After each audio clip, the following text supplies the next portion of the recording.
happy Monday to all who are hearing us.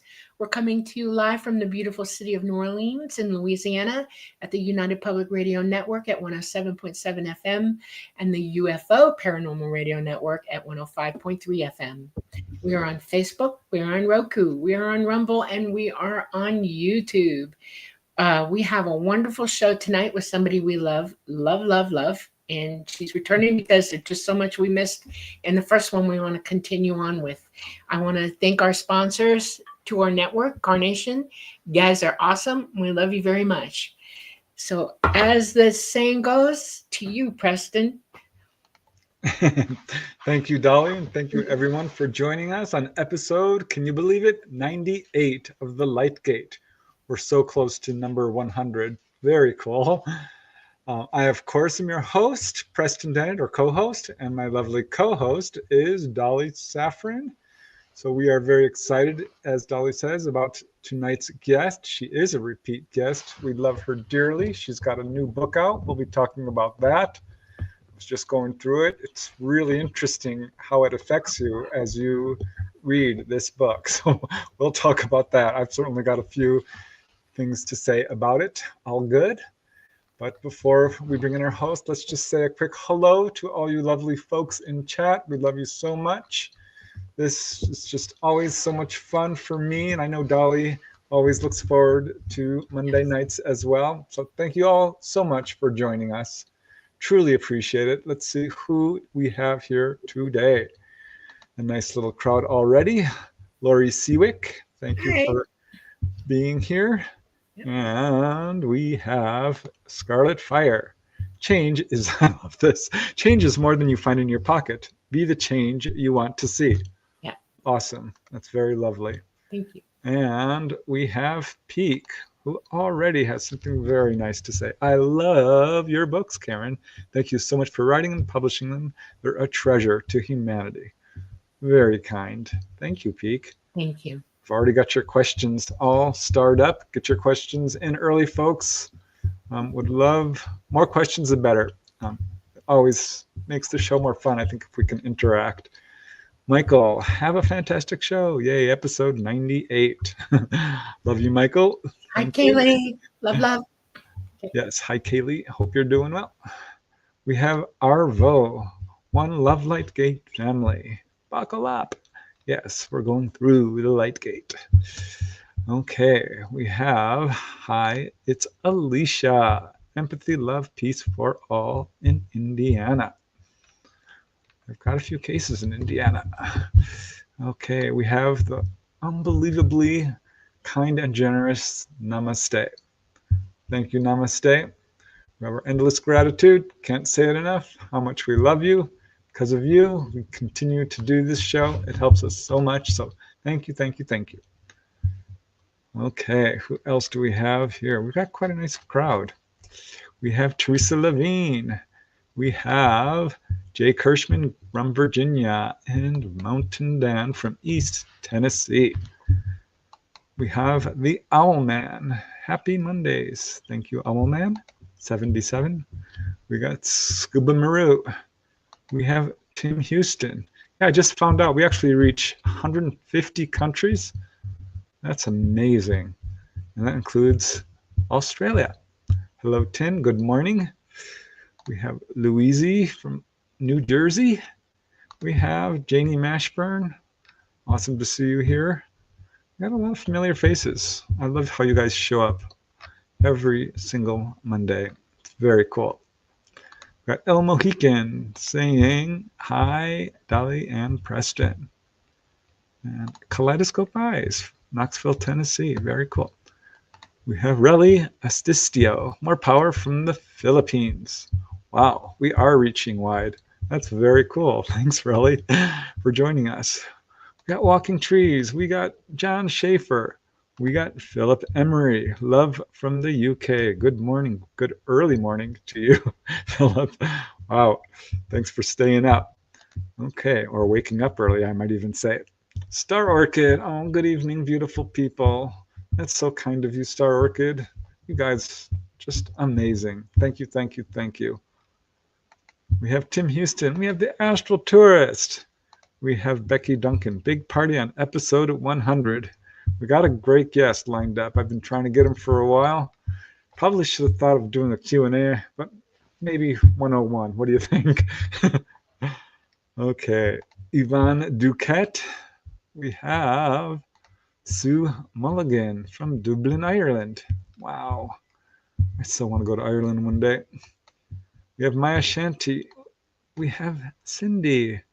We have Denise Gaudreau. Got quite a crowd in here. This is awesome. Kenneth Jarrow and Tamaro Kiddo. We have Joy Simmons. And we're reaching Canada too. Alberta. Hello, EMG. Nice to see you here. We have Wayward Warlock from Sedona, Arizona. The beautiful Sedona. Absolutely gorgeous there. If you ever get a chance to visit Sedona, do it. It is really pretty. And we have, a newbie, Danny Dudsghost. It's my first time. Hey, thanks for joining us. That's awesome. Denise is from Connecticut. Very cool. All right, well, let's get started, guys. Our guest, I'm so excited about. Here, let me just put up the banner. For those of you who haven't seen our previous episode with her, do check it out. It's amazing. We were talking about her new book. It's still pretty new, but she's also got a new one out, so there's two now. So we're going to be talking about both. And our guest today, of course, is Karen Holton. She is quite accomplished, actually. This is her second appearance. We've been on her show, The Quantum Guides, as well. She's got an amazing podcast and a YouTube channel, but we'll get into that. I think it's called Angels and Aliens. Karen can correct me on that if I'm wrong. Okay, let's see. Karen Holton. She is an ET and angelic experiencer, an author, an exopolitical ambassador, a holistic coach, and transdimensional channel. Her professional experiences include shamanic guidance, awakening and ascension counseling, as well as public discourses. As part of the Forbidden Knowledge News Network, Karen hosts the Quantum Guides Show. This weekly podcast is ideally suited to the newly awakened and for those who are awake but maybe socially isolated by their alternative beliefs. We all know what that's like. This is an important job, a really important work Karen is doing. She also hosts the podcast called Aliens and Angels, which focuses on personal paranormal experiences. That is also the Facebook group. Check it out. Karen believes that self-love and self-care build the foundation for personal activism, awakening, and ascension as we become the change that we wish to see in the world. She is the author of the new book, Transdimensional, Meet the New Neighbors, which presents her incredible first-hand experiences with transdimensional extraterrestrials. Do check that out. That was mostly what we talked about the last show. Love the book. I'm going to write a blurb on it and a review, Karen. I promise I haven't gotten to it yet. I want to do you justice, so I will get it right on that. But she has also authored an exciting new book called Transdimensional, Meet the Greys Picture Book, which is now available on Amazon. Check that one out. I just was looking through it before the show, and I've got some nice things to say about it. But yeah, both books are now available as paperback and Kindle on Amazon worldwide. Karen's got lots of links to all kinds of stuff in the show. Check out these, her little Zen domes. Very, very cool. Can you see that? Beautiful. I love these things. Check them out. You can go find them on her website. They're beautiful, really powerful. Okay, let's just bring you on, Karen, if you're ready. Hi, thank you for such a lovely introduction, Dolly and Preston. Very sweet of you, and thank you so much for having me back. And I want to say thanks to your wonderful live chat audience, and special shout out hello to fellow Albertan from Alberta, Canada. That's also where I live. Very cool. Yeah, I can't believe how wide of an audience we're getting right now. It's amazing. I love this subject because it brings so many people together. And it's just so important right now because, there are forces out there trying to divide us. Not going to be successful. Love is the answer. And that's why I think, shows like this one and yours and the work you're doing, Karen, is so important. It's what I loved about the new book, which we will get to. But let's just start a little bit back in the beginning because I know there are some new people here and some who might not be familiar with your story. So, we're probably not going to go into the same details the early show because we don't want to be too repetitive. But I think it's important that people know who you are. So, yeah, just introduce yourself and sort of lead us up to. I know that's a Okay. mouthful. How you got to where we are today. Oh, okay. Well, first of all, I want to tell you I am not anything extraordinary. I'm a pretty ordinary person with an ordinary life. I don't represent extraterrestrials in any way. I can't speak for them. I can only speak to my own experience. And I was surprised as anybody that I had the privilege of extraterrestrial contact. So back when I was 41 years old, I actually had a life crisis and I had an angelic visitation. Now, the angels didn't appear as humanoids or humans. They appeared as points of light with light flashing out the sides. And they encouraged me to keep going. And it only happened one time, but it was enough, I'll tell you, to keep me on course. Then, years later, in 2014, just out of the blue, I would go to bed at night, tuck myself into bed, say goodnight to my kitty cat, and boom, I'd be aboard this huge city ship interacting with different kinds of humanoids. Well, they had different appearances. I'll let Dolly explain how we're all the same thing, but they were amazing, and it was the most amazing experience. I can't even describe it. Well, I can, it's in the book, but I can't describe it in just a few words is what I mean. But I would go to bed at night and then in the morning I would wake up but I would have experienced days, weeks, even months with my extraterrestrial brothers, sisters, cousins. And at first I thought I was dreaming. Like I thought, what, what? You know, and because I would wake up and I had had so much experience to think about during the day, I'd go to bed at night and I'd pick up exactly where I left off. And I'd be gone again, days, weeks, months. And this happened every single night for 3 months of our Earth time. My adventures away covered more like 3.5 years. Hmm. And so at first I thought I was dreaming, and then I realized there's no way I was dreaming because my dreams are not lucid. My dreams don't make sense. They're not congruent. And every night when I went to sleep, I picked up exactly where I left off. And I came to understand that I was traveling transdimensionally. So my consciousness was being transferred while I was sleeping with a very specific purpose.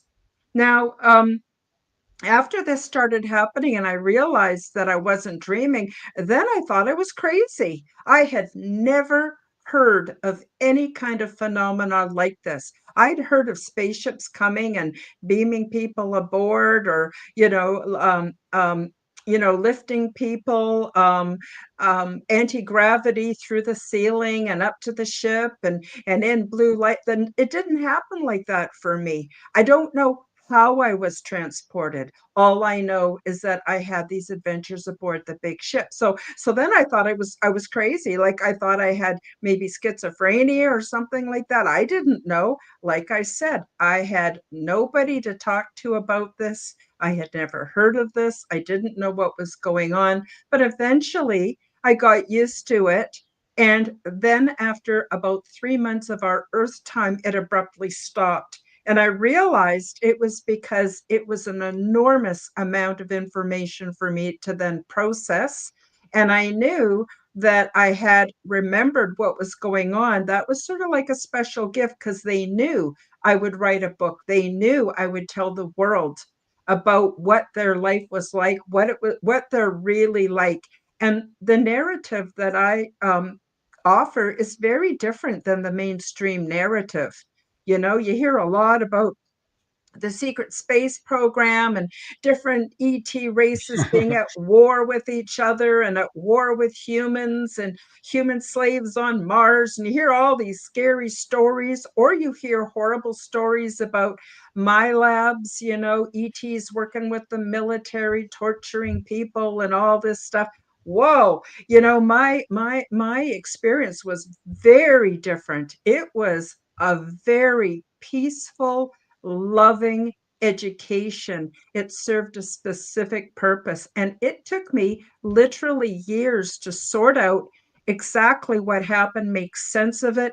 And I just want to say one more thing before I pause, and that is we're not given language or concepts for us to communicate about these adventures. So these are not new, except that 50 years ago, I would have been locked up in an insane asylum. I would have been given a frontal lobotomy. I would be drugged out of my tree. But because of the times we're living in, for some reason, I've been pretty safe with my experience.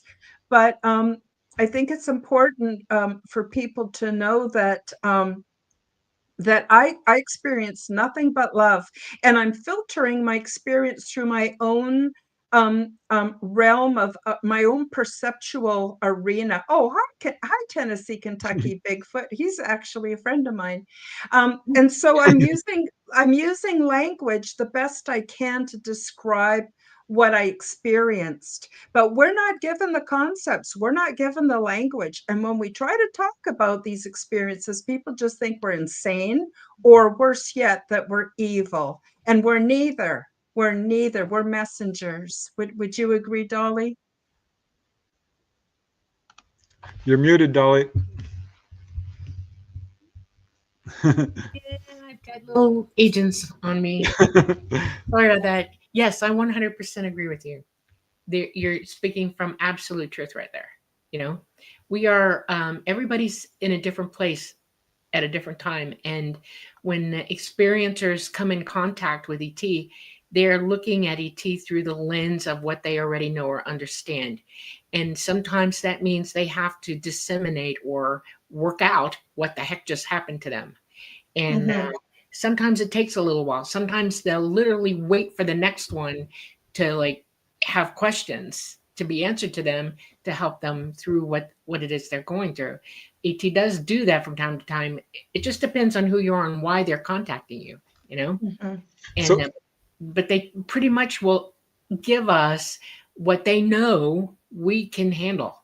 That's one of the biggest things that I want to say right here is that whatever level you're at, they're going to give you at that level what you need to know and let you fly. We're all autonomous beings and we have the right to whatever knowledge it is that we're learning, and they give us time to figure it out, you know? So every single night, Karen, for 3 months, not even one break. No, it was every single night. And so I literally, well, first of all, while I'm aboard the big ship, I feel fantastic. I'm in perfect health. I look like me. At the time, I had very long white hair. I look like me, except a better version of me. But I would wake up in the morning and I'd have all my aches and pains. I'd have to fumble for my glasses, and I would be going, what the heck? And I'd make a cup of tea and I'd walk around my apartment going, what the heck? You know, I mean, the thing that you don't always hear about is that it's very discombobulating to you. Your whole reality is completely shook up, and you try to make sense of it. And I think that's why it only lasted for 3 months, because it was enough. Like I said, I had 3.5 years worth of experiences on different worlds with different kinds of beings, taking part in their culture. Like, it was a lot of information. And it was very, so it caused me to become very socially isolated. I could not be around people. Yeah. because I couldn't talk about it. I tried talking about it to some of my family and my grown kids. They just thought I was off my rocker. Like I knew that it would go against me. Plus, I needed to use my introspection to sort it all out. And it literally took me to, like, this happened in 2014, and it wasn't until 2017 that my higher self and my guide said, Karen, you got to start talking about this. And I went, how am I going to talk? Like, I didn't know it really very much about social media. I knew about the internet. I mean, there was a few shows, but not too many that were along the similar lines. I thought, Yeah. how am I going to talk about this? Who's going to believe me? Like, what am I going to do? And then that's when on Facebook, Chris Matthew posted he was looking for guests, and I wrote him a letter and told him about my experience, and he had me on his show, and then he had me on his first online conference, which is where I met you, Preston. Yeah. Yeah. And I then like Chris. He's a you nice guy. asked for Yeah. you asked for a copy of my presentation, which you shared with Dolly, and you encouraged me to write my book. And I wouldn't be here today if it wasn't for you. So I owe you both a huge Yeah. debt of Well, gratitude. I'll never Thank forget the you. first time I saw you and we were talking. I'm like, oh my gosh, you remind me of Dolly. And the more you talked, the more I thought, there's some really Yeah. incredible parallels here. I'm like, Dolly, you have to check out Karen. She is having experiences very much like yours. Right. So were you writing them down in the beginning? No, I didn't write them down at all until that presentation was the first time I wrote any of it down. Wow. That's amazing. And You it, have a good memory then. One Well, of the funny things contactees that I do. try to tell people about is the fact that ETs all over the universe are just like us, and we can all OBE, go out of body. We're transdimensional beings, and our consciousness is transdimensional. And at night when you go to sleep, you can leave your body and go with them. They'll come and pick you up, and they'll say, let's go fly, or let's go here, or let's go there, and they can teach you. A lot of people don't realize that they are being taught by beings that are not from All here. of us, pretty much. Yes, and the universe itself is very chatty. The ETs think of the all mind, what we think of as God, and that's very instructive for us as well. You can have, when you go OBE, you can have what feels like very physical experiences because you're going to where they are in their areas.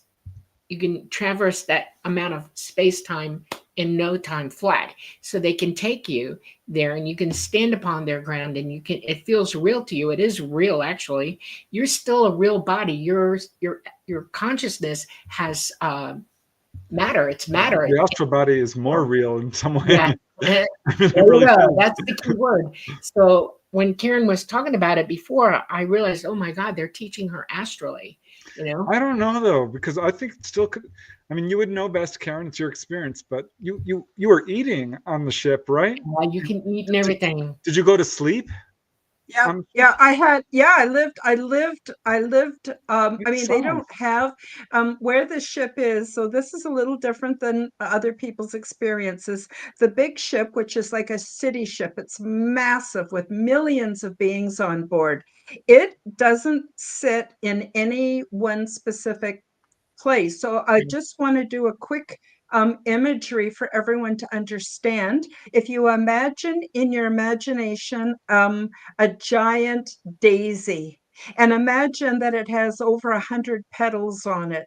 This is a Venn diagram. So every petal represents a different place on the timeline, a different dimensional reality, a different spiritual realm, and they all overlap at the center. So that's interdimensional space, and that's where the big ship sits, is in interdimensional space. So that took me a long time to figure out. Yeah. So I had help from who I call Bob the Gray. You've got an image of him, Preston, and he helped me a lot. And in 2020, when I was really trying to get ready to work on my book and my presentation, he helped me through. And I don't know if it was, there he is. I don't know if it was remote viewing, whether it was astral projection, whether it was astral traveling, whether it was lucid dreaming, but I would meet with him in the non-physical, and he would either facilitate remote viewing sessions for me, or realizations, or unlock my memories so Right. that I could make sense of what I had been through. Yeah. And so he's wonderful. And this image, he's wearing a turtleneck sweater and a fedora, because that's how he manifests to me. He's hilarious. He has a sense of humor. Nobody talks about Grace having senses of Oh, humor. I do all the time. You can And ask Preston. They're hysterical. totally Yeah. has a sense Yeah. of humor. I And he put out a wears video because of that. Yeah, Yeah. they and he do. wears the fedora because it makes me laugh. And he I know this is going to sound really out there and absurd, but he likes Frank Sinatra and Michael Jackson music. He likes the vibe. So anyway, that is how he appears to me, and not identical to that. That's an AI generated It's image, close, though. but Yeah. it's pretty close. And I actually haven't had well, I may have had contact. Like sometimes I don't know where my inspiration exactly comes from, but I haven't had specific contact with him or help from him that I'm aware of since 2020. So he unlocked and took me on a trip back to the big ship, and after that, I was good to go because it was flowing. It was flowing. Like I couldn't shut it off, like a tap, like a bubbling stream. And and then I started making notes, and I started making notes and making notes. But I'd have periods of time where I wasn't sure of the order of things, and I got too wrapped up in perfectionism. And then there's my own stinking thinking where I go, who are you to think you could write a book, Oh, because I don't have, well, it's not that I don't have self-esteem. It's just that I was raised in a very dysfunctional family, and I was taught that I was stupid all my life. So it was kind of like I had to overcome these psychological barriers to be able to write the book. Yeah, I think we all do that. Being self-defeating is a big problem here on this planet. People Yeah, say, "No, I can't win." Yeah, you can. Absolutely. I did. Amazing. So, Preston, I have a quick question for you. It's pertinent. uh-oh. You remember when you were in OBE and we had been talking a couple weeks before? I told you, if you ever see an ET on the other side, stop, talk. And you went right by one, and it was looking dead at you, a gray, and you went on. What did it look like? Oh, he was cute. I actually think, that they're very beautiful looking. They've got this really exquisite, just symmetry, I guess. Mhm. He was very short, very smooth skin, very large eyes, tiny itty bitty little slit for a mouth. And I remember him looking at me and then kind of just watching me as I go by. Like, dude. I so regret not stopping, because it's not that he scared me. It's just I was surprised. I don't know why I didn't stop. I really couldn't tell you. You would have had a I do wonderful regret it. conversation. But Karen's capable of doing that. Just think about this.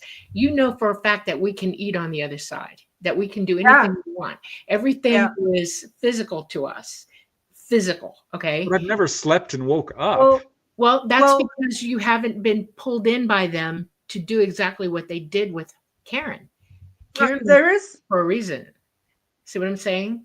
Yeah, I'm the first one to say it's not like I'm some special person. Like I have no It has nothing idea. to do with that. You were the one I have who knew. something I that know. they were able to do that with me. I just want to clarify. There's one experience I had where I know I wasn't in my body, and I only did it twice because I didn't like it at all.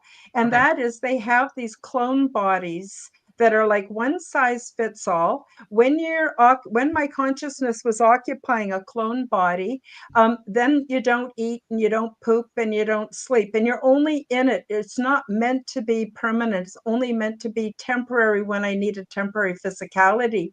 And I can remember the first time I did it, I looked in the mirror and I actually got physically sick, because unbeknownst to me before this time, we tell ourselves all kinds of stories to make us feel okay. We're all insecure. When I look in the mirror, I always think, oh, you look this way, you look that way. We rationalize the way we look so that we can feel psychologically okay to go out in public. Because let's face it, there's a lot of pressure for us to be not happy with the way we look. Nobody can look like an AI model. Nobody. Well, look at cosmetic surgery. It's out of control. Exactly, exactly. So when I was in this clone body, I was shocked because suddenly all the things I told myself so that I could psychologically go out into public and feel okay about myself, they all dissolved because they weren't there. And then I realized how important it is on who we become on the inside.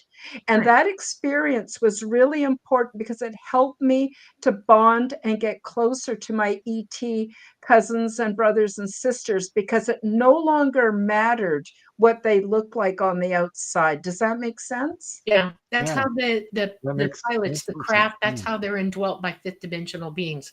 That becomes their body, literally their body. And it is biological. You know, people don't understand it, but it is. It's definitely biological. The little Mm-hmm. AI grays are biological and they are cloned to a certain extent. And you're talking about something that I know about it. I don't talk about it because I don't want to confuse people. But yes, if you're um, astral projecting to another world, okay, they have the ability to take on physicalities so that those who can't see them see them. Or if you're Mm-hmm. going into a world where dimensionally it's not safe for you to be at all, no matter what, and you want physicality, in other words, you wouldn't take your whole body there, you'd die. Okay. I Mm-hmm. was offered also in the fifth dimension a body to indwell so that I had physicality while I was there that could handle the fifth dimension. And I said no. And it kind of upset me. I went, no, no, no, no. It is, I am who I am in this life, and this is where I want to stay, you know? Mm-hmm. If you can't see me, that's okay. I'll deal with that. But if you want to have interactions with me, we have to figure out something else because this is not. It just I took it as this is personally not what I would have chosen for myself, and since I Mm-hmm. am who I am, I'm just not going to do that. And Mm-hmm. But what a wonderful lesson that is to learn. Difficult, perhaps, but Yeah, it was important. psychologically, I was shocked. I did not see that coming, but it was an important lesson I had to learn. yeah, A very important lesson I had to learn. And it yeah, really helped me yeah. to then get close to my friends. Yeah, it doesn't Wow. matter what's on the outside. It's all you on, who you are, your consciousness, who you are in your heart. Hmm. It Hmm. just doesn't matter. Our looks, Hmm. not at all. Now, you also talked about the craft itself being a living entity, just like Dolly did. Did you ever Hmm. speak with the craft, so to speak? Um, no, I don't. I think if I was there longer, maybe I could have. So basically, the beings who spent a long time aboard the big ship or were born, they all could communicate directly with the big ship. Now, when I first got there, I was only used to speaking, so I had to learn telepathy, and it was a little bit of an adjustment. I get into that in the book quite a bit. But I started off with using a tablet because that was closest to my realm of experience here on Earth, and it was familiar for me. Although it's just clear resin, there's no dials or ports or anything. And then I graduated to a virtual reality system, which was just like a narrow band that fit around the back and sides of my head and had two little buds that rested on my temples. Once I had that on, it was like a booster. Then I could communicate directly with the big ship. So that's as far as I got. I never got to communicate directly, but like the engineers, there was no screens or technology. It was all done with direct telepathy. And that's how, and anything you wanted or needed, you would just let the big ship know. And then it had this printing system that would create anything that we needed. We didn't need any money. That was awesome. Yeah. That's Yeah, there's very no cool. paying for anything. You get what you need, period. Hmm. Sometimes a little Hmm. bit more than that. It just depends. Um, that's totally cool. I never saw how they brought stuff up to me. I was so into flying and doing all of that I never considered looking into that at all. I know that when they gave me my first room on board, I was asked specific questions. What will make you comfortable? Yeah, And me the too. things I wanted my own sink, my own toilet, my own bed. If I got that, I'm good. Okay. And that's exactly what I got. Just a little ensuite, that's all. That's all I want. And I had a cubby hole, and then they presented me. And it's funny you mentioned tablet, because my book, it looked like resin, but it wasn't. It was something else, but it operated for me when I was very young to teach me. And it communicated with me, and it was a link for me to also others on board the craft. Okay. And until I was, it's like when you're a little kid and you're learning your ABCs, yeah, you're learning telepathy as well. I was brought up in it with them from a very young child. So by the time I reached 12, it dawned on me, what is this book? Where did it come from? And they said, do you still want it? And I said, yes, I'm never giving it back. And then that's when I found out what it was. But they'll present you with any sort of way that you're comfortable with learning, period. So when you said tablet, that's cool.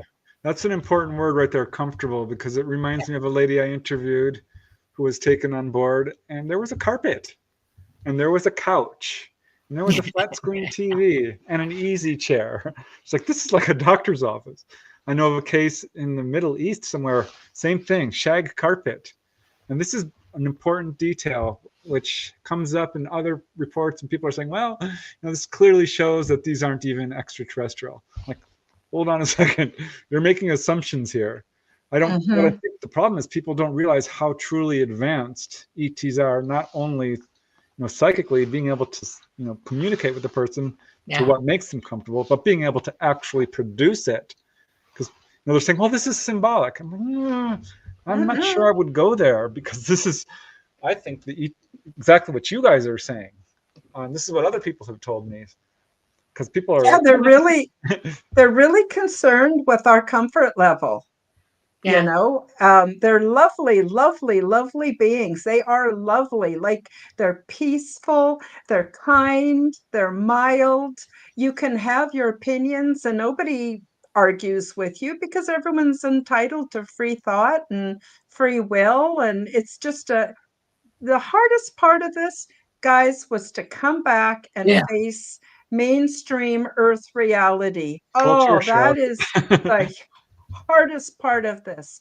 And I'm still not 100% used to it. I have a very small circle of friends. I am not much for social. So when all this stopped, were you like mad, like when all this stopped, or like, did you want to stay there and be with them? You know what I mean? Well, actually, I was obsessed with making sense of what had happened to me, to be honest with you.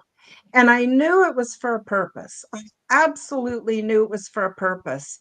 And the other thing is, I know they're not far away from me. I may not be able to see them. I may not be able to hear them, but that doesn't mean they're not close to me. The fact that I was there proves that they're close to me. And the other thing is, I'm not getting any younger, and I know that one day I'll die. And I actually believe that I'll go back to the big ship. Yeah, they're probably watching the show right now. I'm not kidding. I mean, I'm being a little facetious, but no, I know that they watch over everything, especially people who they've been in deep contact with. Did you ever ask, why me? Why did this happen to me? No, because you know what? I was like a kid in a candy store. I was so excited. And I just took to it like a duck takes to water. I loved my environment, my friends, my life there. It was like, in the very beginning, I was a little bit kind of wondering what the heck is going on. I was also worried because I had a cat. And I thought, my buddy, she didn't speak to me. She used imagery, and it was before I learned telepathy. But she knew something was wrong, and she encouraged me just to think about what was bothering me. And I let her know nobody knew I was there. Nobody knew I was there. What about my kitty? Who's going to feed my kitty and take care of her? Like, this is how I was feeling. And she just let me know without words, just let me know everything was going to be okay. And I was going to wake up. I could see the imagery in my mind of me waking up and it being the very next day. Right. And so I decided I would trust her because this was all so fantastical and I would just go with it. And that's how it went. And after the first night, then, waking up at home and being really confused and discombobulated is the only word I can think of. Then I was back that night and I was, yeah, let's do this. Let's, yeah. So Show each me night more. you would go to bed and it would continue to exactly where you left off. Yep. Yeah. Yep. That is so interesting. It was like when I was there, I wasn't here. And when I was here, I wasn't there. It was like having two lives. Thank And you. I was in one or I was in the Yep. other. Correct. Yeah. That's They what it live felt two like. lives. Literally live two lives. And Yeah. it's I did it from a very small child, so it didn't really confuse me. I knew it was happening, but I like there better than here. Just saying. And it would talk. I never got depressed about it, but it was a jolt for me to come back. When I came back, it would take me literally 24 hours to just go, okay, all right, okay. And I was like you, I didn't have a big ton of friends either. I was very much to myself all the time, always. Yeah, I was a mess for that. That's it. For more than the 3 months. Like for the 3 months, I was a mess. But after that, for another year, 2 years, I was still kind of a mess. I mean, people talk about it. So like, oh, it was nothing. I was on a spaceship and we did this and this. Well, I found it extremely disorienting and I had to do a lot of my own shadow work and spiritual work as well as I worked my way through what happened. Yeah. I had some of that too, just with the out of body stuff, because my mom passed away, and I started having these out of body experiences. And I'd go up there and I'd be with her, and I'd be like, "Well, gosh, I thought she was dead," and then I would completely forget about Earth. I'd be up there, having a good time. I'm like, "Oh, this is okay, everything's fine," and then I'd feel this weird pull. I'm like, "What is that?" And then as I'm getting pulled back to, I'd remember, and then all of that would fade. If I didn't write it down, I would have completely lost it. I'd look at what I wrote down. I'm like, I remember remembering it, if that makes sense.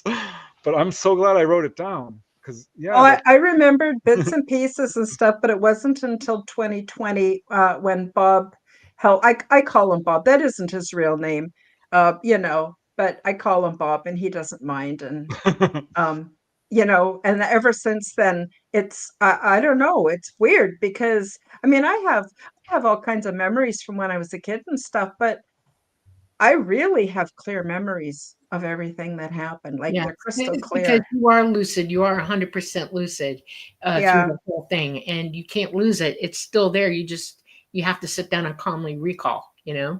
And that's basically how I figured out putting it all together for myself. I just said, this is it. I have to do this. Nobody else can do it for me. And I literally shut up long enough to let myself start replaying, and then boom, it hit me like the bricks. And and then ever since then, I'm 100% widely conscious. There's no in between for me. And I know the difference when I'm here and when I'm there, and in between the time it takes me to go places. And it's interesting. I used to ask myself too, people have asked me, why you?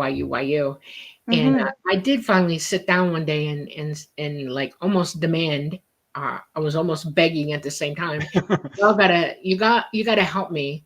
I'm pointing a finger at myself and I'm looking at you thinking, how did you pick me out of everybody? And I got a really interesting answer back. I got met with dead silence for like 10 minutes. And then finally a tallest voice came through and he said, you are not the only one. Yeah, that's what I was told. There are millions of us, and that's the other thing I wanted to say is there are millions of us, but people, two things. One is we don't remember, and second of all, we brush it off. We go, oh, I was just dreaming. We don't want necessarily to remember because it can really alienate you socially. But there's another reason too, and that is we don't want men in black banging on our doors, pestering us. I know. And the stuff like the intel that I was given from the exopolitical work, that I will not be able to remember because there are agencies who would pester me, but if I don't have it to give them, I don't have it to give them, and it's a protection.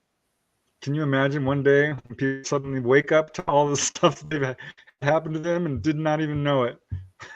Might be in the What they afterlife, always but either want. way. Seriously, that's what they want. Yep. So Karen, did they call you by your name, Karen, when you were on the ship, or did you have? No, they don't use English. So they kind of what they do is they kind of use bits about who you are, your personality and stuff. Like my buddy, what I called her, but it's a loose translation, was All right. peaceful blossom narrow tongue, because she had a really long narrow tongue and it was a genetic carryover from her ancestors. She could curl it like a straw, and they used to drink nectar from these blossoms on her world of origin.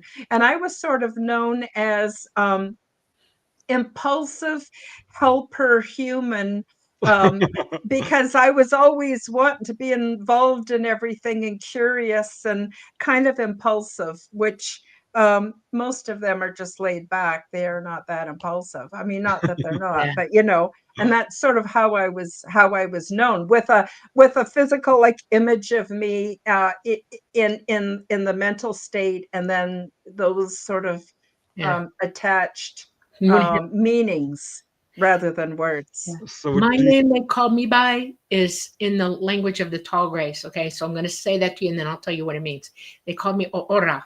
Okay, and that literally, when Preston he saw a picture of me when I was young, and he called me Eagle Eyes, and that is so funny when he said it to me, because that's my name. That's what that means. Ora is Eagle Eyes, and because I see everything, nothing gets by me. Nothing. I'm very on it. Okay, I see everything, and I used to think that was a good thing, and then I found out later on that it could be a curse, a huge curse.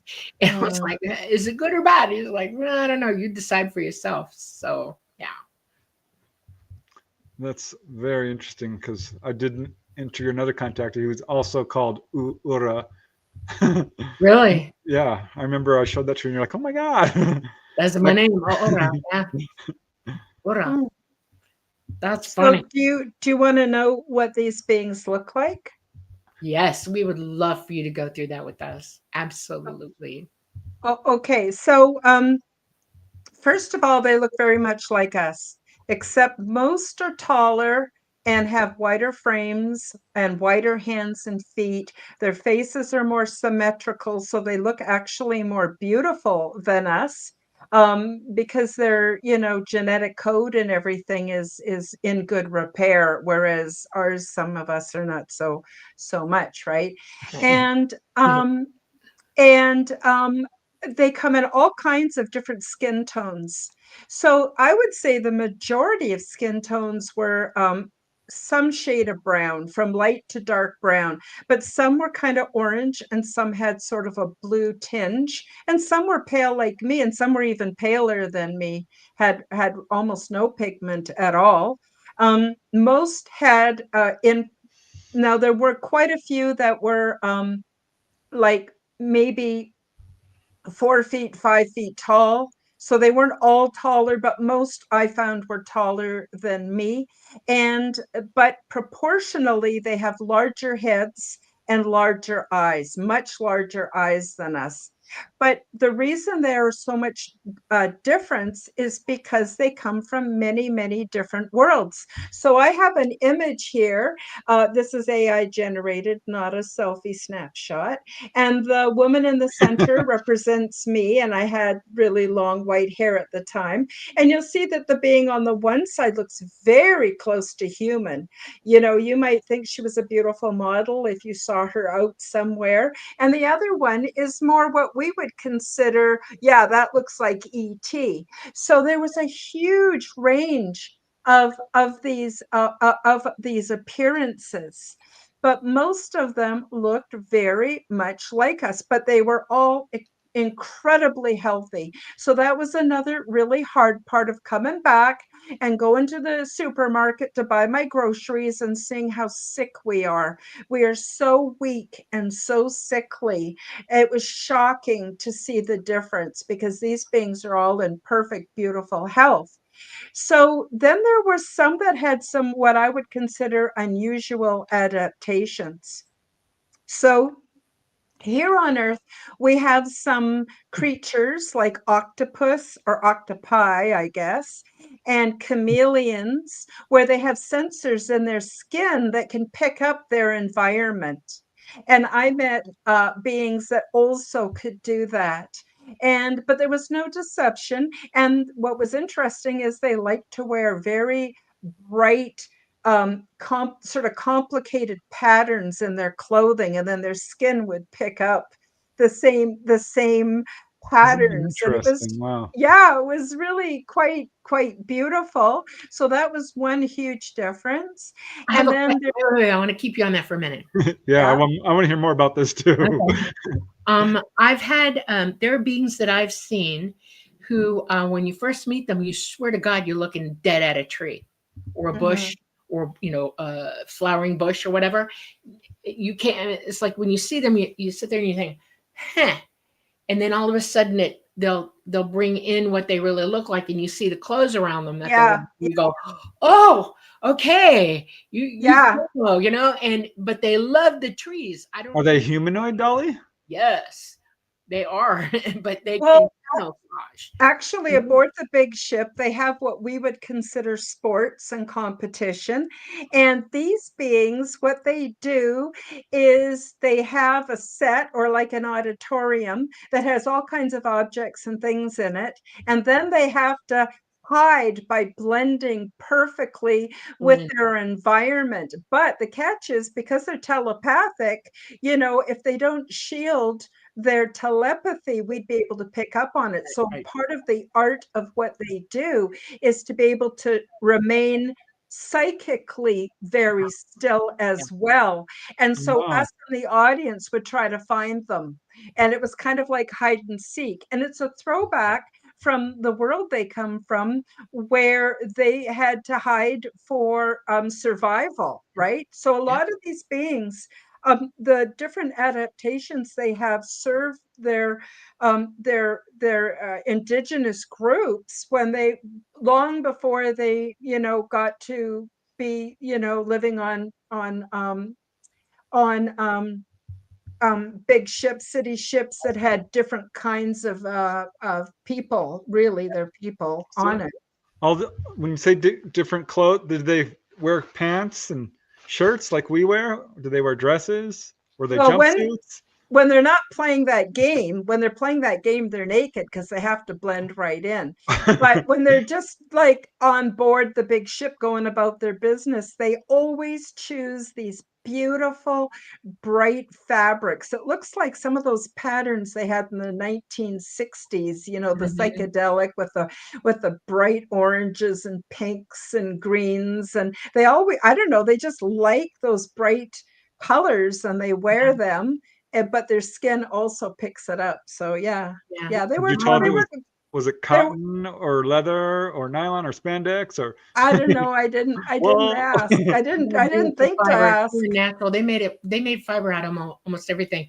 That's why Yeah. Mama liked gingham dresses, because she liked them to be very colorful. I mean, literally, they was like when you saw her, you went, "Oh, there it is." They love color. Oh my God. Yeah. Somebody asked me if they know to see color or whatever. Of course they do. They have just as many. Well, they have a couple more rods in their eyes than we do. They see ultraviolet light naturally. Yeah, And they see more colors than we do. way Yeah, more that's color what than we I do. understand. Right. But everybody aboard the big ship has complete freedom to dress the way they want. Some wear very little clothing, some wear a lot of clothing, whatever styles. And then every time we would meet up with the big ship, of course, one thing that we were all excited about is to see what everybody else is wearing and get new ideas on what we wanted to wear. What did you wear? What did I wear? Yeah. Okay, this is a little anticlimactic, but it's the truth. I just designed what looked like pajamas because I just wanted to be comfortable. I didn't care. I wanted Footy them to be pajamas with little foots on them, or would you go barefoot? No, you know what? I think I went barefoot, but I don't remember. But I didn't have little foots on them, but they were just like baggy pants, with a loose fitting waist and kind of like raglan top with 3/4 length sleeves. And Yeah. they were just very loose and very comfortable. It's funny, you know, I don't remember what I wore on my feet. I used to You'd think wear I black would. jumpsuits, high collared V-neck black jumpsuits. And the reason I didn't like loose clothing is because you can get electrocuted doing what I did. Okay. Ah, No static electricity for me. So it was tight fitting. And you see what I got on today? I'm wearing something like this. I always wore yeah, the long sleeve. If it was cold to me, I would wear them. But most of the time it was warm on board, so I wore short sleeves. But if it got yeah, cold, I went to that. And yeah. yeah, and I was always barefooted unless I was flying, and then I had pads, pull-on foot pads that I Yeah. would keep me insulated. And yeah, but you could wear You, anything you wanted, you anything. see, the floors are like a soft leather, and they're slightly yielding, so they're very comfortable, and you don't even need shoes because your feet would never get dirty. No, You no, know, you're so grounding to the ship. The ship also, the energy from the craft itself is like Mother Earth to us. We yeah. ground to it, and there's energy transference with that, and it's important. Did You you know. see pets on board? Nope, no animals on board whatsoever, which I Oh, thought was interesting. Now, they're not against eating meat. Sometimes beings would bring, you know, food with them when they come back from wherever they had been off the ship, and you know, there was no rules against it. It's just that I didn't see any place where there was animals kept, but there was tons and tons of delicious berries and fruits and shooting stems, and like one plant that was my favorite, it had these thick yellow leaves that melted in my mouth like butter, and I seasoned whatever I ate with them because it was like adding butter to your vegetables. It was so delicious. I love that. So that was what we ate. So yeah, What about I don't drink? know why. Did you have? Hmm? Was there coffee on board? I hope. No, just water. Oh, Just water. See, all okay, so all the waste material, whether, pardon me for being gross, but whether it's your pee or your poo or your leftover food or your bath water or the leftover fluids from the hydroponics, all of that gets filtered back into what you could think of as the ship's digestive system. And they have these critters that I call bugs. I don't know what they are. And they break everything down, and they're perfectly happy. That's their environment, right? They break everything down. yeah, And then the pure water's filtered out. That goes to what we call, or what I call, the thirst quenching stations. And then there's a more viscous fluid that goes to the communal bath, but also goes into the hydroponics to feed all the plants. And then everything else goes into what we would consider more solid matter. And then it's kind of like, the only way I could describe it is sort of halfway between a replicator, as you'd see on Star Trek, or a 3D printer that you would see here on Earth. So everything is created that we need, and yeah. then we have everything we wow. need is made out of that. And then when you're done with it, you just throw it back into the recycling chute, and it goes through the whole process all over The again. dishes too. Pardon? The Everything is dishes and recycled, the all silver, of it. Yes, silverware. everything, clothing, dishes, Yeah, you don't wear everything. the same thing twice. Literally, you just recycle it. They don't Yeah, do. everything just gets Yeah, recycled. All yeah, right.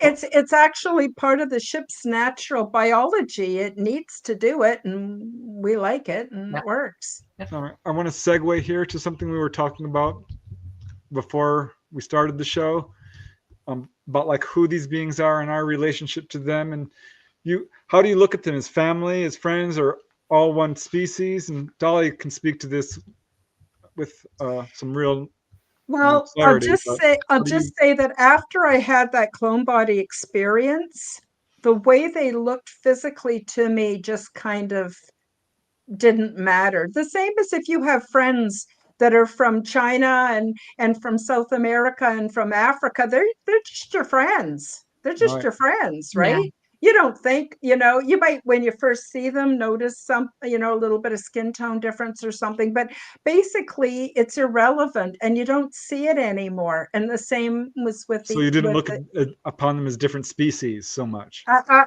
didn't know, they were my friends. Yeah. They were my close friends. I love them. This all is important human. because people often ask me, like, how many different species are there? And I go through like, well, trick question. There's grays. Well, if you take the interbreeding, infinite possibilities, but I think Dolly should explain Yeah. the more Yeah. scientific explanation. Yeah. We're all People need to human hear beings this. here.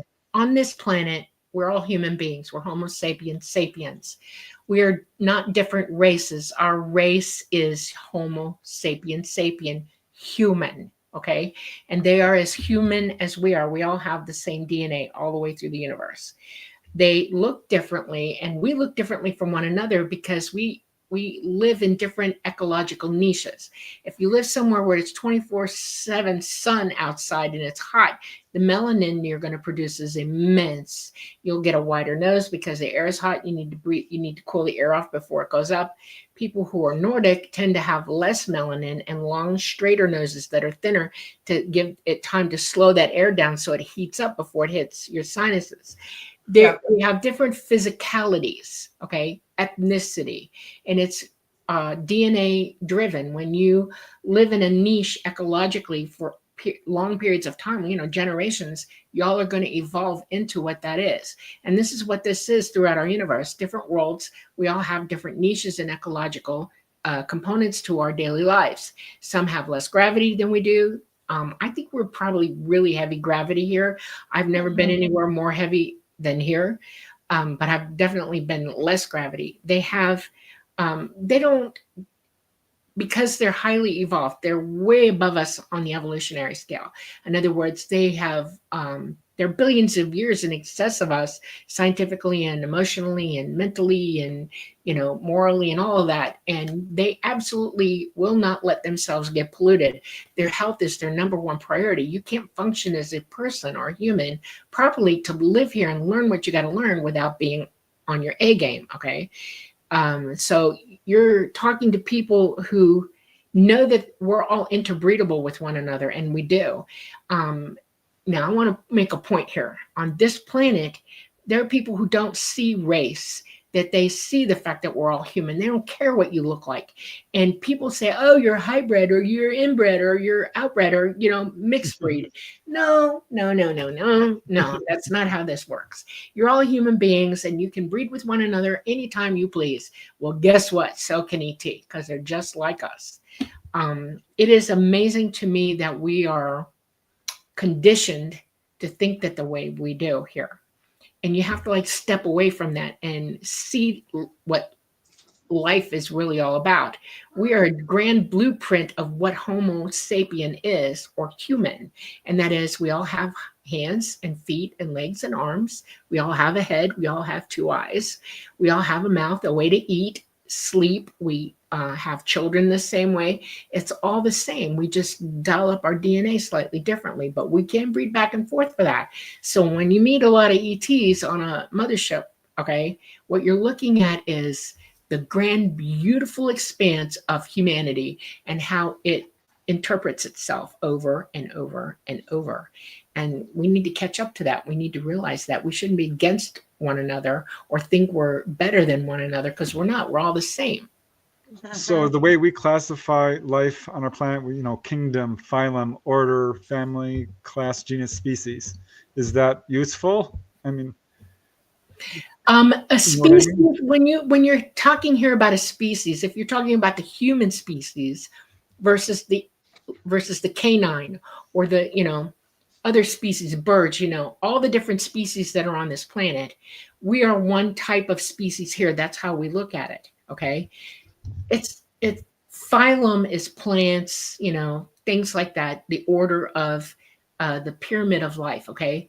Yeah, I mean, we're in the same, there's primates out there, but they're not the same species. No, they are not. We are Homo sapiens sapien. We are all the same. ETs, you could say, and I don't like going there, because if you're going to separate yourself from something, you shouldn't do it. But they are the same species as we are all the way across the board. But we have to be careful thinking like that, because human is human. And ET doesn't like to talk about species too much. They know that we're human, they're human, and they want us to stick to the framework of understanding ourselves now here.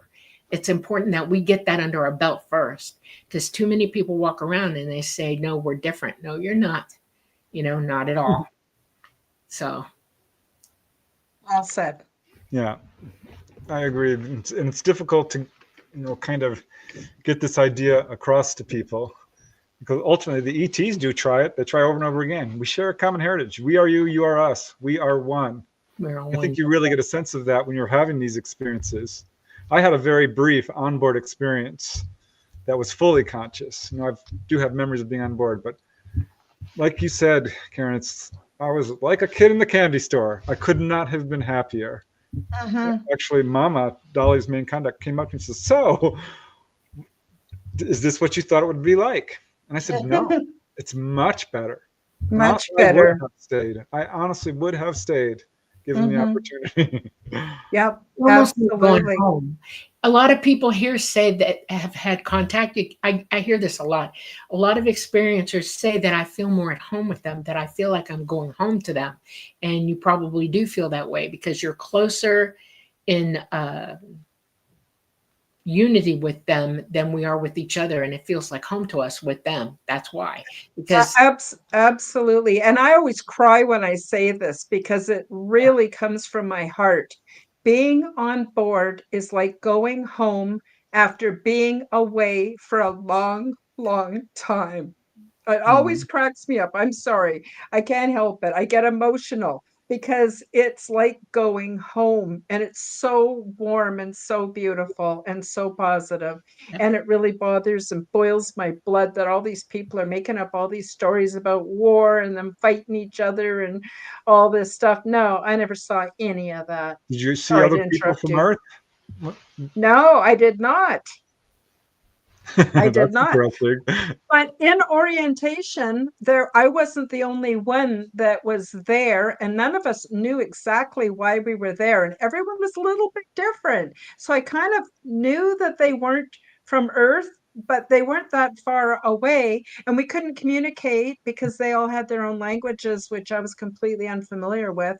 But we all got assimilated into the program with our orientation. We got assigned buddies and eventually we got our training and sometimes we'd see each other from time to time, give a wave or whatever, but I kind of stuck to my own group. So I was assigned my buddy. So even when you don't need a buddy anymore, she just stayed closer to me than a family member. So close to my heart. And then there was a couple, I call them the twins in the book with quotation marks because they're not twins. They're not related. They're a couple. They're like a mated couple, but they do everything together. They're short, like 5 feet tall. They got red spiky hair. They're just adorable. And they're very physical. They're always reaching out, touching you gently, and they always like that very intimate kind of contact, and they're really lovely. I call them the twins, and Oh, they come up several times in my book about different parts of being aboard the big ship and my adventures that they were also involved in. did you see children? Not a lot. I mean, yes, I did. When we go to the community baths, whole families are there together. But children are, I don't know how to say this. They're more protected and guarded than the way we take care of our children. Yep. There is no, like, for instance, when a couple, before a couple decides to have children, they're in a committed monogamous relationship. I know that sounds old fashioned, but that's how it is. They take very seriously bringing life into corporeal form, and they devote all their time and energy to their core family units. It's very much so. And they, what we would consider, overprotect their children. They're even able to shield their children from the thoughts and imaginings and telepathy of other beings. They're extremely protective. Yeah. So the group I hung out with didn't have children. Well, later on, the redheaded couple did have a child. I talk about that in the chapter 8, which is all about reproduction and love. And but before that, we would all hang out together. And so I was sort of with more single beings because that was what I was, and I had more in common with them. Yeah. So if you're sorry, I'm asking all the questions, I'll you jump in. So if you're telepathic, is there a constant chatter going No, on? no, that's why it's difficult for me, it was difficult to learn telepathy. So first of all, what telepathy is, it's not a language. I might translate it into English to understand it, but it's not transmitted and it's not even received in English. And and it's what it is like short visuals in your mind's eye. It's sensations, body sensations, feelings, emotions, spontaneous knowings. It's symbols, and you read the whole thing in your whole body like a language. But it's really important to learn how to share with everybody, or how to share with only one or two beings and not everyone else, or to keep it to yourself. And that was the hardest part, was for me to keep it to myself. And I call it, which I've translated it into English, as shielding, where we have to shield it, because otherwise you'd be telling everybody everything from the color of your underwear to whether you have to go to the bathroom, and it would be a big cacophony and a big mess. And it's not. It's extremely peaceful. And when you approach a group and you want to participate in telepathy, you just kind of let them know, and then it's up to them whether they want to accept you, accept your communication or not. And generally they will, but it's like a psychic handshake. It's Yeah. like a protocol that you do. You don't just jump in and start blabbing everything, and because it's a very peaceful, a very loving, a very empathetic environment. Yeah. My experiences growing up with ET is that when I use the word consensus, these beings can all be on board together in consensus and nobody overtalks anybody. They're all listening, Mm-hmm. but you're Mm-hmm. connected. And that's a Mm-hmm. really deep uh, connection all the way across the board. But they choose that. You choose to be in consensus. That's how I explain it to Preston. When I'm in a room with a bunch of people, I hold my mind to myself. Um, Mm-hmm. if anybody wanted to tap me, there are different levels of experience among them, and there's some that are Mm-hmm. so powerful they hear you whether you like it or not. Yeah. They know what you're thinking, and, Yes. but they have a moral imperative, is what I call it. They will not give you any reason to fear what you think. Mm-hmm. Okay, ever, Mm-hmm. because you're already telling the truth. You really don't have anything to hide, but they will give you your anonymity. And that's why anonymity is such an important word to me, because we have anonymity here, but we don't know how to Mm-hmm. practice using it at all. Okay. Mm-hmm. And if you want to, when we're working together though, everybody's wide open and on, and we all hear each other because we're in a Mm-hmm. consensus situation. We are Mm-hmm. have to be. It can't fly any other way. And Yeah. when everybody on board, everybody's got to know, especially on the craft type that I'm on, we all have to be wide open to one another. One of the things that I had a hard time doing was leaving everybody alone here when I came home. Because I can be in a room with a bunch of people and it sounds to me like an insane asylum. Because Okay? it is. It is. Kind of. I'm hearing, oh my God, it's like, oh, please do shut up. And I had to learn how to, I don't know if it's shielding as much as I just turn the volume down on everybody. Mm-hmm. I just Mm-hmm. shut them off, Mm-hmm. and I hear what I need to hear when I need to hear it, and I learned to communicate better. One of my problems growing up here was that I had a hard time making friends because I was not turning the volume down on them, and I already knew who they were before they opened their mouth. Yeah. That would put me off so fast. And I didn't really feel comfortable with a people who did that. You know what I'm saying? Because they're wide open thinkers and they don't realize that they're transmitting. I don't like what she looks like. I don't like her weight. I don't like her clothes. I don't like her family. I don't like this. I don't like that. And they're literally thinking this at you when they look at you. And it's like, oh, I'm so I sorry. know, I know. Or you go to the supermarket and Yeah. you walk past somebody and you know they're a pedophile, and Yep. and Yep. it makes you sick. Yep. And Oh it my makes you goodness. absolutely sick. But Yeah.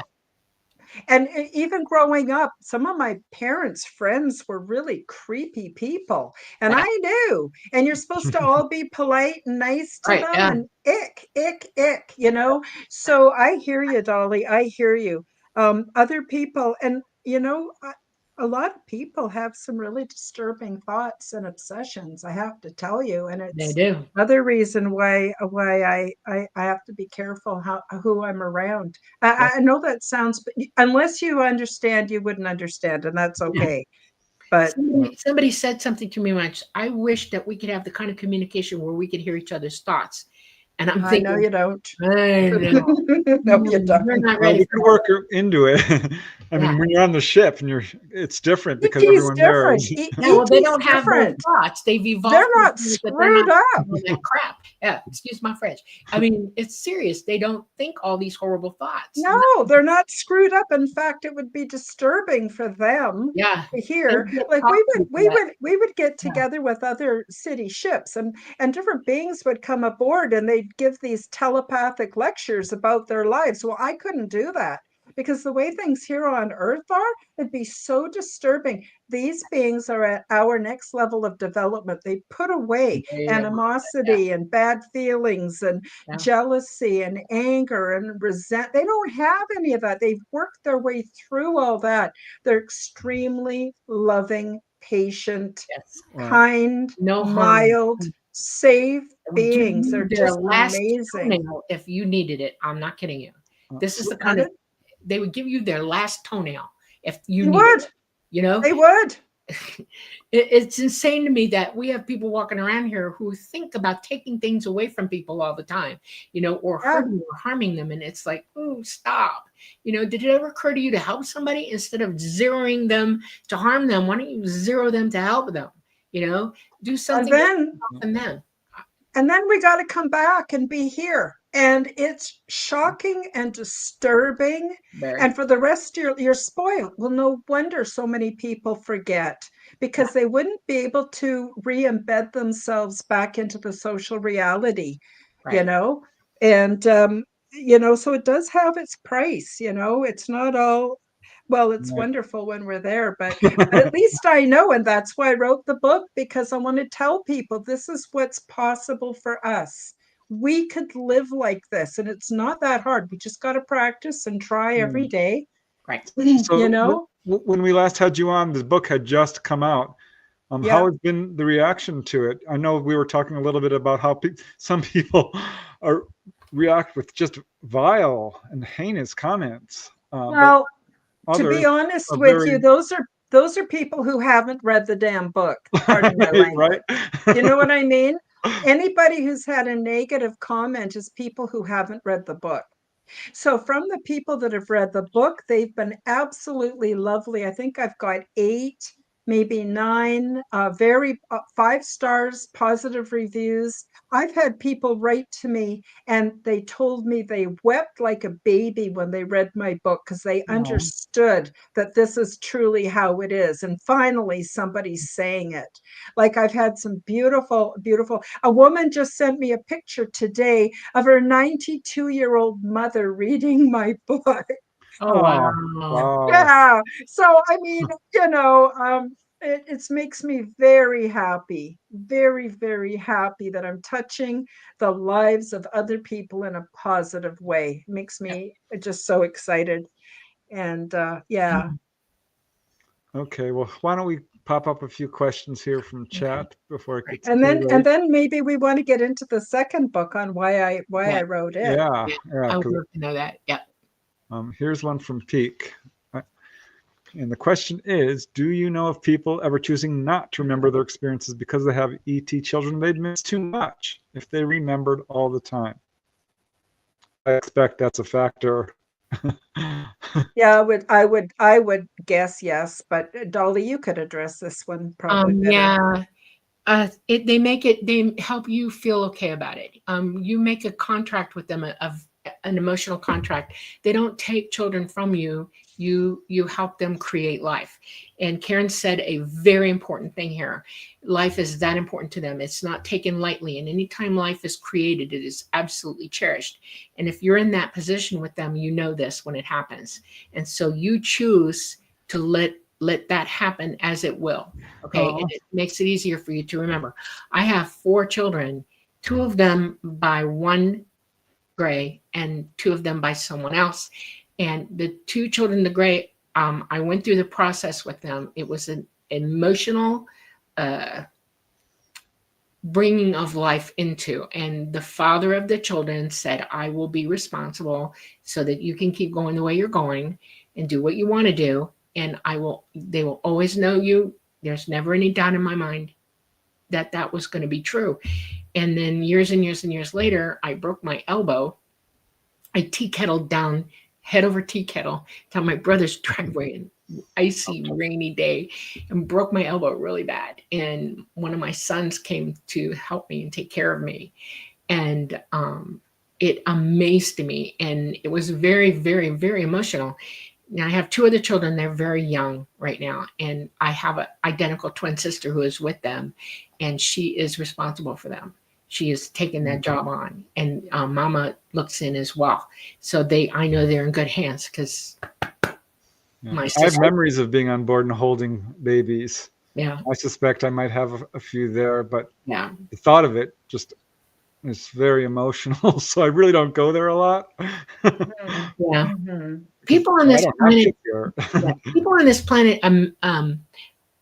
confuse me and confound me from time to time, because children are very important to people here too, but then they turn them loose and let them go in a way that is confounding to me, because they put them at the mercy of whoever's coming at them at an age before they're really able to handle it. And Yeah. and they don't have the knowledge to combat any of that. And then when the children leave home, it's like they miss them, and it's horrifying, and they've separated. And ET doesn't do that. Their children, everybody loves everybody to the point that nobody misses out on anything. Okay. Yeah. And it amazes me that we do that here. If you're going to have children here, you need to understand that that's a job until they're actually operating as an adult in the world and doing things, that you're responsible for their safety, for their education, for their how they understand reality and pursue. Just think if we did that on this planet, Yeah. it would solve things in one generation. I see people turning their kids over to strangers all the time, and it's like that's not okay. I have a And very that's important what- question, Karen. What's your cat's name? That's Sammy. Sammy. Okay. Yeah, I have another one that looks like Dolly's cat that her name is Star. aw. Okay. Yeah, And they're mine's both Ella, rescues, yeah. and they're both problematic. He keeps jumping up. They're both problematic, but I love them dearly. And they needed to be rescued. So Yep. what can I say? Same with Ella. Somebody had done something terrible to her, and my nephew actually found her on the streets of Mhm. Atlanta. And Wow. my niece is allergic to cats, so he couldn't take her home. There. And so he brought her over to our house, and I inherited Ella. So Mhm. beautiful. Sammy's big. And he's a big ginger. Big boy. Yeah. Yeah. Okay, here's another question from Peak. We'll just do a few more because there's not a whole lot here, at least not yet. And we'll get into the second book. This is an interesting question. What are the top ET concepts / objects, materials, anything? What are the top ET anythings you wish we had a clear term for in English? What things might need new words invented in order for people to understand them well? Like telepathy, I think people don't understand how fully embracive, that is, because Mhm. it's not just, you're reading thoughts, it's feelings, it's Mhm. the entire It's gestalt. everything. Yeah, it's everything. And I would say is the word love is not big enough that we use here. It's not big enough because it's not just warm affection. The love that you experience there within your community is also patience, joy. It's a joyful feeling. It's mildness, it's kindness, it's self-control. You have to have self-control, to be a good citizen. It's a whole bunch of things that all work together as one emotion and one social. Sorry, I got cat hair all over me now. You know what I mean? So the word love, we have not been taught as humans what love actually is. And we're not mature in love. We don't understand. And so it's a whole bunch of attributes that are sort of grouped together that form communities. And if we had communities based on true love, Yeah. we wouldn't have all the problems we're having today. Absolutely. People would be empathetic and kind and patient with each other, and it'd be lovely. I'm trying to be like that with my grown children and my grandchildren. I'm trying to be that kind of loving person to them, to teach them how to love.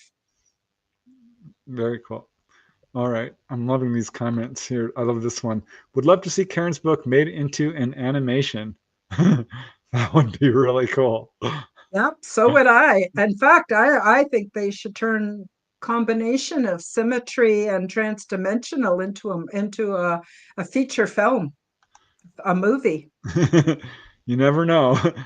Okay, we have a few more questions here. Here's another from Peak, who's always first in line with the questions, and I like this one a lot. Question: Karen, is there anything you thought of after you'd published your books that you wish you could have snuck in there? Um, um, Probably some more cultural things, like for instance, the beings that can mimic their environment on their skin, right? I wish I talked more about that, because that was pretty exciting. The kind of sports, what we would consider sports, always had a telepathic component to it.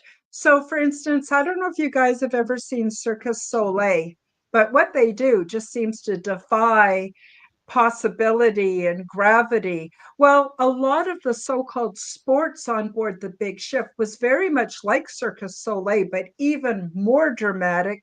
And then you can imagine the telepathic component that's also in there. But I just didn't really, I wanted to get the book published, and I didn't have language for a lot of it. And after, stewing about it long enough, I went, nope, we're just going to leave that part out and get on. But everything that's really important is in the book. Absolutely. Yeah. All right, here's one from Arvo. How do we go about learning to share that loving compassion we receive in the astral experiences in our daily lives? Well, there are many, many, many spiritual books, and I don't consider any one as being the truth. I consider them all being guides for living, guides to living.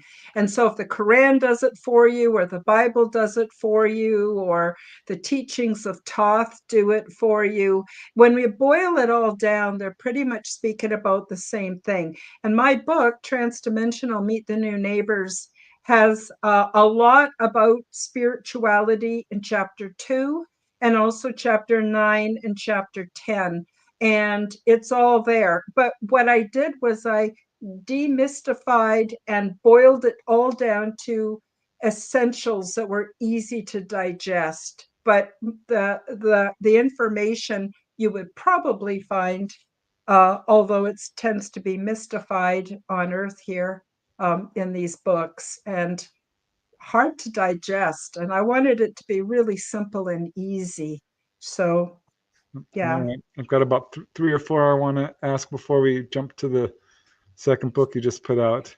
But this is kind of an interesting question from Van Darkholm, which you kind of touched on, and I suspect I know the answer.